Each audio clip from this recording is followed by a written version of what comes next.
ஓம் சக்தி தாயே போற்றி. நீ நல்லது நினைத்தால் இந்த தாயின் ஆசீர்வாதத்தில் உனக்கு நல்லது மட்டுமே நடக்கும்.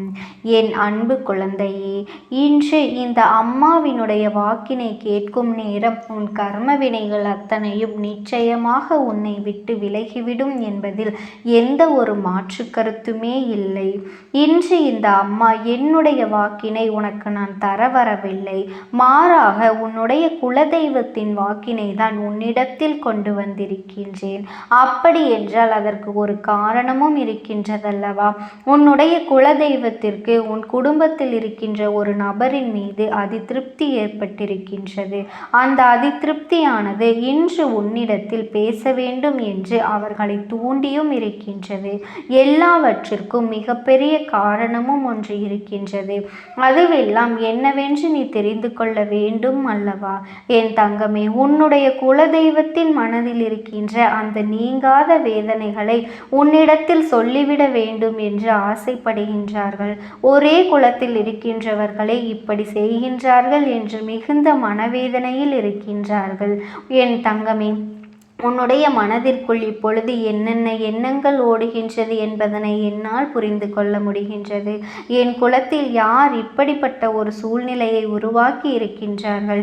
குலதெய்வத்திற்கு அவர்கள் மீது வெறுப்பு வந்திருக்கின்றது என்றால் அப்படி என்ன நடந்து விட்டது என்று நீ நினைக்கின்றாய் அல்லவா? என் தங்கமே, இதை நீ உன் குலதெய்வத்தின் வாயாலேயே கேட்டுக்கொள். இப்பொழுது இந்த அம்மா உன்னுடைய குலதெய்வத்தின் வாக்கினை அப்படியே சொல்லிவிடுகின்றேன். அவர்கள் என்னிடத்தில் என்ன சொன்னார்கள் என்பதனை நான் முழுவதுமாக உன்னிடத்தில் சொல்கின்றேன்.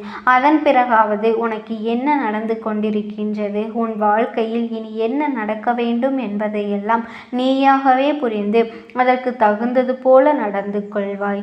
இதோ உன் குலதெய்வம் பேசுவதை நீ முழுமையாக கேள். என் தங்கமே, நான் தான் உன்னுடைய குலதெய்வம். என்னுடைய குலத்தில் இருக்கின்ற எல்லா குழந்தைகளையும் ஒன்று போலத்தான் நான் பார்க்கின்றேன். அதுபோல அவர்கள் எல்லோருமே ஒற்றுமையாகத்தான் இருப்பார்கள் என்று இது நாள் வரையிலும் நான் நினைத்து கொண்டிருக்கின்றேன். நான் இங்கே உங்களுக்காக எத்தனையோ நல்ல நல்ல வாய்ப்புகளையும் வாழ்க்கையில் முன்னேறுவதற்கான சூழ்நிலைகளை எல்லாம் ஏற்படுத்தி கொடுத்து கொண்டுதான் இருக்கின்றேன். இதுவெல்லாம் எதற்காக வென்றால் என்னுடைய எல்லா குழந்தைகளும் சந்தோஷமாக இருக்க வேண்டும். அவர்கள் எப்பொழுதும் ஒற்றுமையாக இருந்து நம்முடைய குலத்தை நல்லபடியாக வழிநடத்த வேண்டும் என்பதற்காகத்தான். எனக்கு பூஜைகளை செய்யும் பொழுதெல்லாம் இவர்கள் ஒற்றுமையாக நின்று கொண்டிருக்க வேண்டும் என்றுதான் நான் எப்பொழுதும் ஆசைப்படுகின்றேன். ஆனால் இவர்களோ என்ன செய்து கொண்டிருக்கின்றார்கள் தெரியுமா? என் பிள்ளையே, உனக்கு இந்த விஷயம் தெரிந்திருக்க வாய்ப்பே இல்லை. ஏனென்றால் அவர்கள் என்னிடத்தில் வந்து சொன்ன விஷயம் எனக்குத்தானே தெரியும். என் பிள்ளையே, உன்னை பற்றி அவர்கள் என்ன சொன்னார்கள் என்பதை மட்டும் நான் தானே அறிவேன். அது எத்தனை பெரிய தவறான விஷயம் என்பதனை அவர்கள் என்னிடத்தில் சொன்ன பிறகுதான் தெரிந்தது. இப்பொழுது அவர்கள் மீது நான் மிகப்பெரிய வெறுப்பில் இருந்து கொண்டிருக்கின்றேன். என் குழந்தையே, உனக்கு மிகப்பெரிய துரோகத்தை செய்ய வேண்டும் என்று என்னிடமே வந்து வேண்டுதல் வைக்கிறார்கள். நீ என்னுடைய குலசாமி அல்லவா? என் மனதில் இருக்கின்ற இந்த வேதனையை போக்கி தந்துவிட மாட்டாயா? என் மனதை அவர்கள் வேதனைப்படுத்தி விட்டார்கள், கஷ்டப்படுத்தி விட்டார்கள். அதனால் அவர்களை எப்படியாவது ஏதாவது ஒன்று செய்துவிட வேண்டும். அவர்கள் வாழ்க்கையிலிருந்து மீள முடியாத அளவிற்கு ஏதாவது ஒரு கஷ்டத்தை கொடுக்க வேண்டும் என்று என்னிடத்திலே வந்து உன்னை பற்றி சொல்கின்றார்கள். என் தங்கமே, அப்படி யாருடைய மனதில் நீ சிறு வேதனையை ஏற்படுத்தி இருக்கின்றாய் என்று சற்று சிந்தித்து பார். அவர்கள் என்று உன் வாழ்க்கையே இருக்கக்கூடாது என்றல்லவா என்னிடத்தில் வந்து வேண்டுதல் வைக்கின்றார்கள். நான் இங்கே உங்கள் ஒருவரின் ஒற்றுமைக்காகவும் பாடுபட்டு கொண்டிருக்கின்ற இந்த நேரத்தில் என்னுடைய சன்னதியில் வந்து நின்று கொண்டு நீ வாழக்கூடாது என்று அவர்கள் சொன்ன அந்த வார்த்தை என் மனதை ரணமாக்கி விட்டது. நிஜமான உண்மை என்னவென்றால் அதை தாங்கிக் கொள்ள முடியவில்லை. ஏன் இப்படி செய்கின்றார்கள், உங்களுக்குள் என்ன பிரச்சனை என்று பார்க்கும் பொழுதுதான் எனக்கு அது புரிந்தது. ஏதோ சிறு சிறு மனஸ்தாபங்களால், சிறு சிறு பிரச்சனைகளால் ஏற்பட்டிருக்கின்றது. இதுவெல்லாம் உங்களுக்கு சரியாகிவிடும் என்றுதான் நான் விட்டுவிட்டேன்.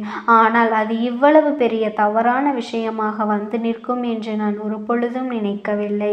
என் தங்கமே, உங்களுக்குள் பிரச்சனை ஏற்பட்டது உண்மைதான். உன் பக்கம் தவறு இருக்கின்றதா, அவர்கள் பக்கம் தவறு இருக்கின்றதா என்று நிச்சயமாக அறிந்து கொள்ள வேண்டியது என்னுடைய பொறுப்பு. தவறு இருப்பவர்கள் பக்கம் நிச்சயமாக நான் பேச மாட்டேன். யார் பக்கம் நியாயம் இருக்கின்றதோ அவர்களுக்கு நிச்சயமாக நான் நியாயத்தை கொடுக்கத்தான் போகின்றேன். ஆனால் ஒருபோதும் தவறு செய்தவர்களுக்கு தண்டனை வழங்குவது என்னுடைய வேலை கிடையாது. எனக்கு என்னுடைய குழந்தைகளின் மனதை சரி செய்து அவர்களை நல்வழிப்படுத்துவது மட்டும்தான் என்னுடைய வேலையாகும்.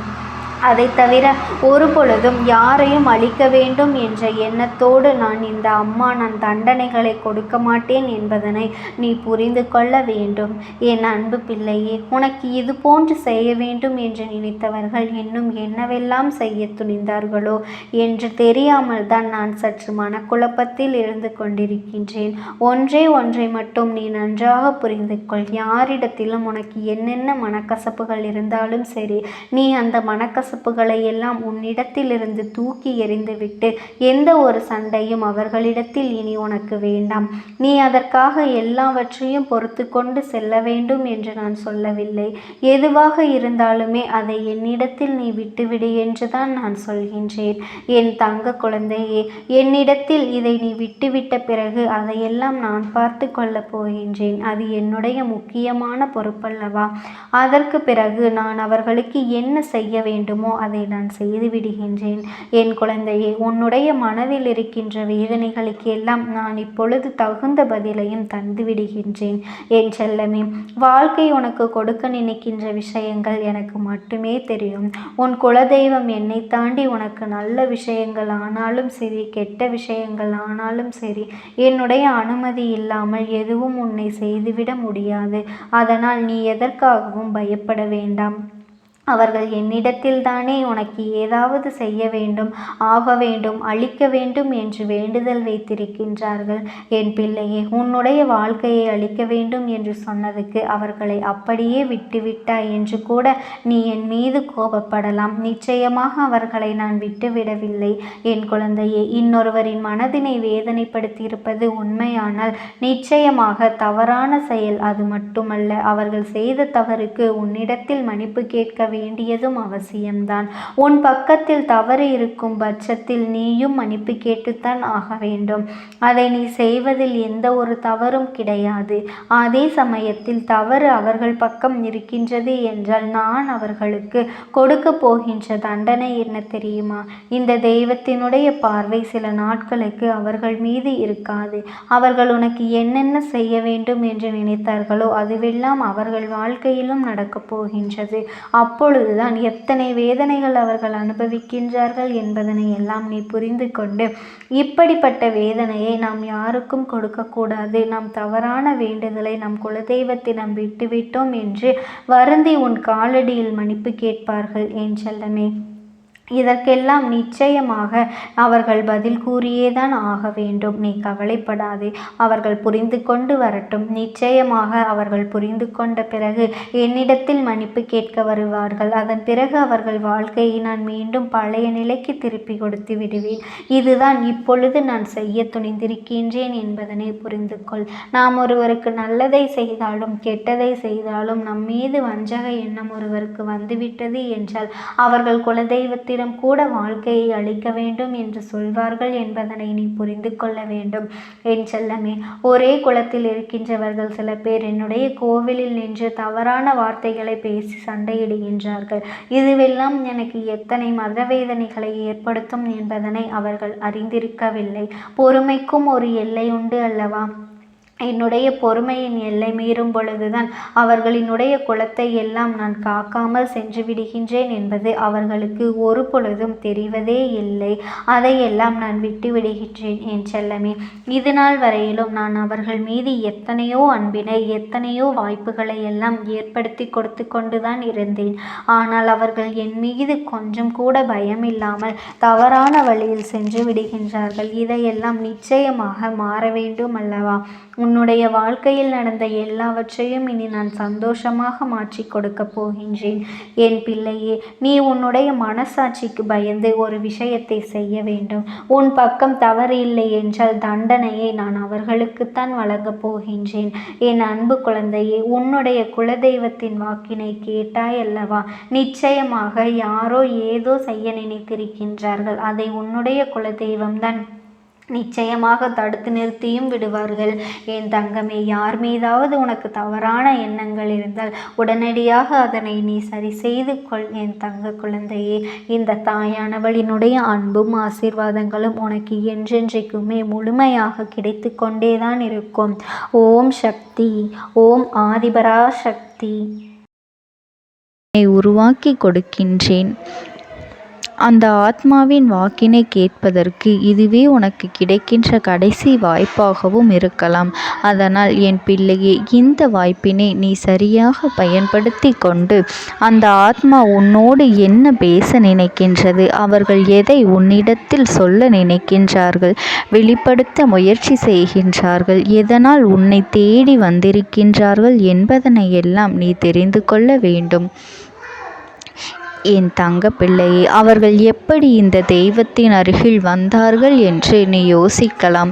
என் தங்கமே, உன்னுடைய இல்லத்தில் சமீபத்தில் இறந்து போன ஒருவரினுடைய ஆத்மாவானது சில நாட்களாகவே உன் இல்லத்தை சுற்றி சுற்றி வருகின்றது.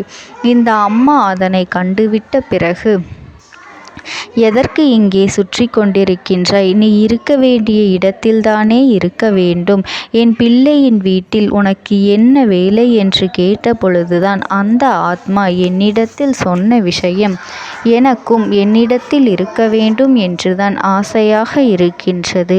ஆனால் சில விஷயங்கள் என்னை அங்கே செல்ல விடாமல் தடுத்து கொண்டு இருக்கின்றது.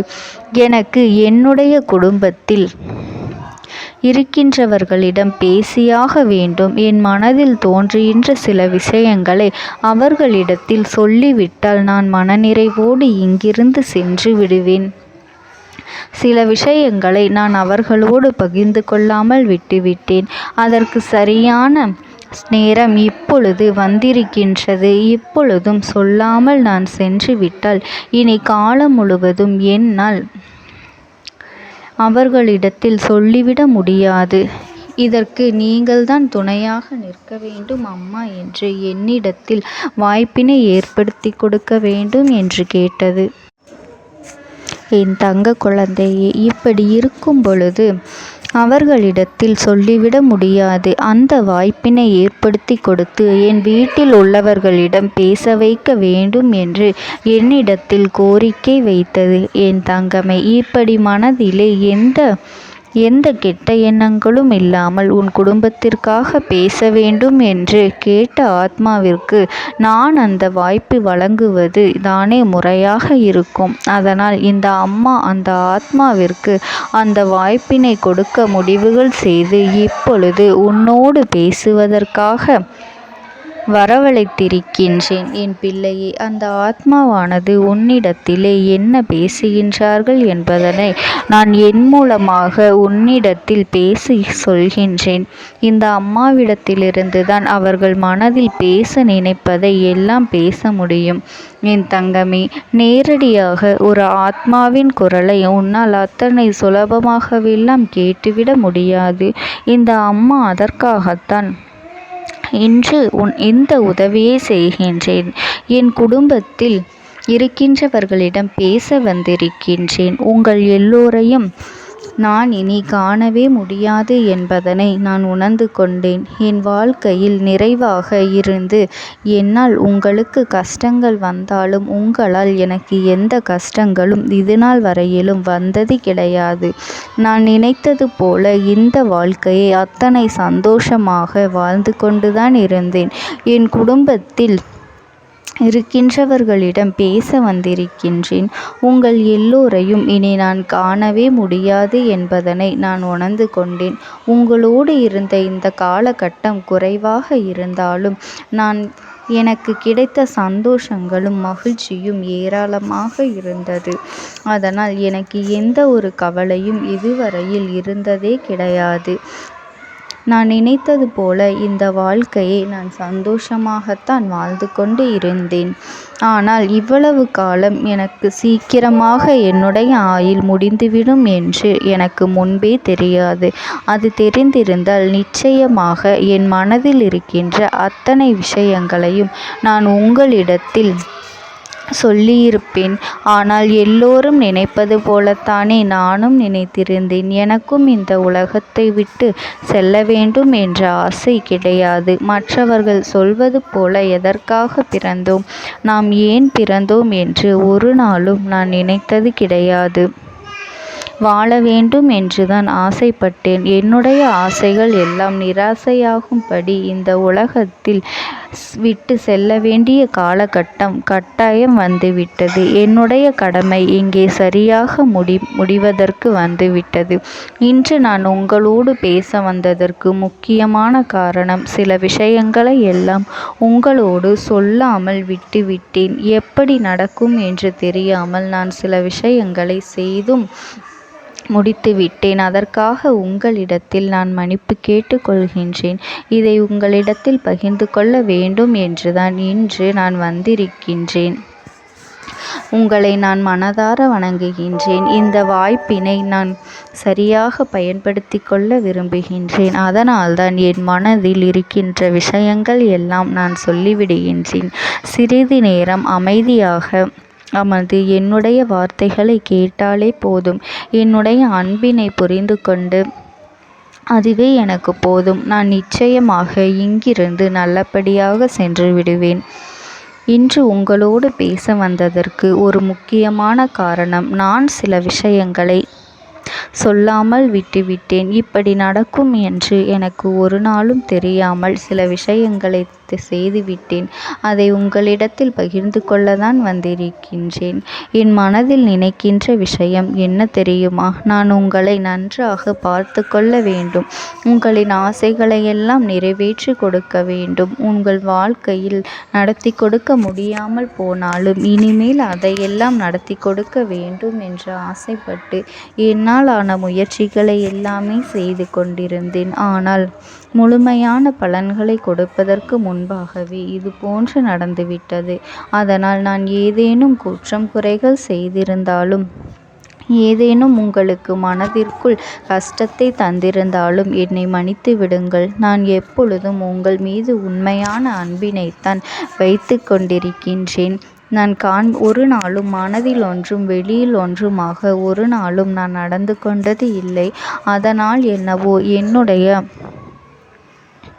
என்னுடைய குணங்கள் சிலருக்கு இங்கே பிடிப்பதே இல்லை. எதுவாக இருந்தாலும் என்னோடு இருக்கின்ற என் குடும்பத்திற்கு தெரியும் அல்லவா நான் யார், என்னுடைய அன்பு எப்படிப்பட்டது என்று. அதனால் என்னுடைய அன்பினை முழுமையாக உணர்ந்து கொள்ள வேண்டும் என்று அதனை இங்கிருந்து ஏற்றுக்கொள்ளவே முடியாத ஒரு விஷயமாகத்தான் இருந்தது. நானும் அங்கும் அங்கும் ஓடி ஓடி மீண்டும் என்னுடைய உயிரை மீட்டெடுத்து விடலாம் என்றுதான் முயற்சி செய்தேன். ஆனால் அப்பொழுது என்னால் அதையெல்லாம் செய்ய முடியவில்லை. உயிரற்ற உடலாக இங்கே நின்று கொண்டிருக்கின்றேன்.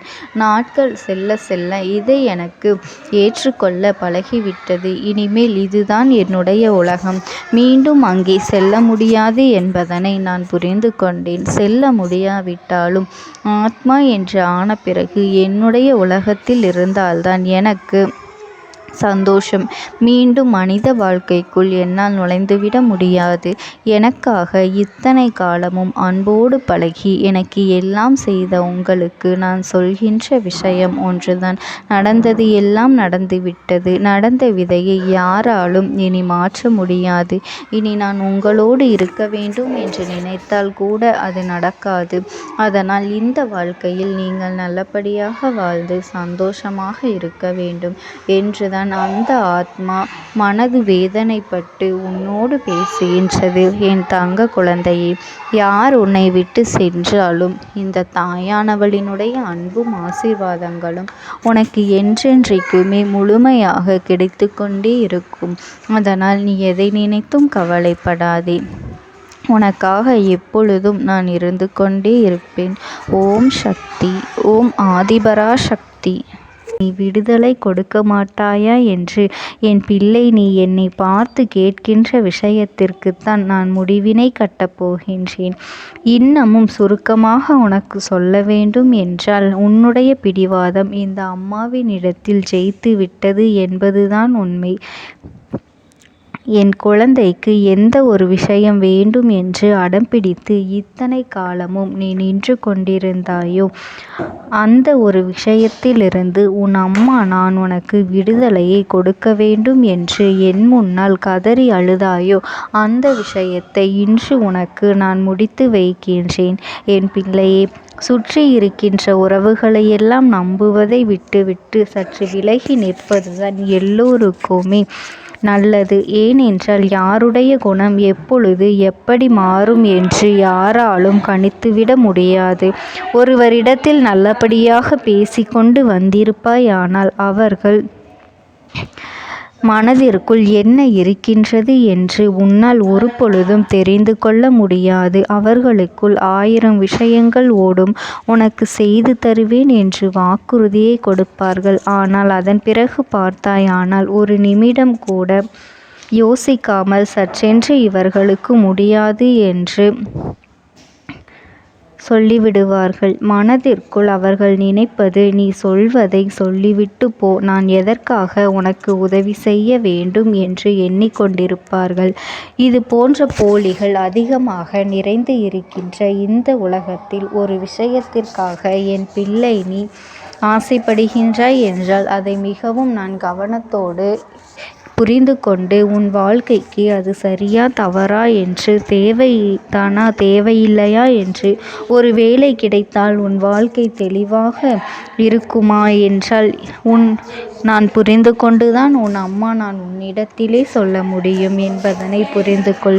உனக்கு எத்தனை கால தாமதங்கள் ஆகியது என்பதனை அதனை புரிந்து கொள்ள அதை உன்னிடத்தில் ஒப்படைக்க வந்ததற்கு காரணம், பல அதிசக்தி வாய்ந்த பூஜைகளாலும் தெய்வங்களை நீ தொடர்ந்து வணங்கி கொண்டிருப்பதாலும் மட்டும்தான் உன் வேண்டுதல்கள் உச்சத்தை தொட்டுவிட்டது. தெய்வத்தின் மனதை நீ தொட்டுவிட்டாய். இனிமேல் உன்னிடத்திலிருந்து தெய்வத்தினால் தப்பிக்க முடியாது. நிச்சயமாக இனிமேல் இதனை நீ கொடுத்துதான் ஆக வேண்டும். எந்த எல்லைக்கும் செல்வதற்கு தயாராகிவிட்டாய். கடவுளுக்கு என்னென்ன செய்ய வேண்டுமோ அதையெல்லாம் என் பிள்ளை மனதார செய்து விட்டாய். உன்னுடைய அன்பிற்கு இந்த அம்மா நான் 5வது நாள் உன் வாழ்க்கையில் மிகப்பெரிய பிரச்சனையை தீர்த்து கொடுக்கின்றேன். அம்மாவினை நம்பினால் உனக்கு சத்தியம். என்னை நீ நம்பவில்லை என்றால் இந்த அம்மாவினால் நிச்சயமாக எந்த விஷயத்திலும் இதற்கு பொறுப்பாக முடியாது. உனக்கு நடப்பதை கூட நீ உணராமல் இருந்துவிட்டு நிச்சயமாக உன்னுடைய மனநிலையில் தான் மாற்றங்களை கொண்டு வர வேண்டும். இதனை புரிந்து கொள். ஒரு முறை அல்ல, பல முறை இதை நான் சொல்லியிருக்கிறேன்.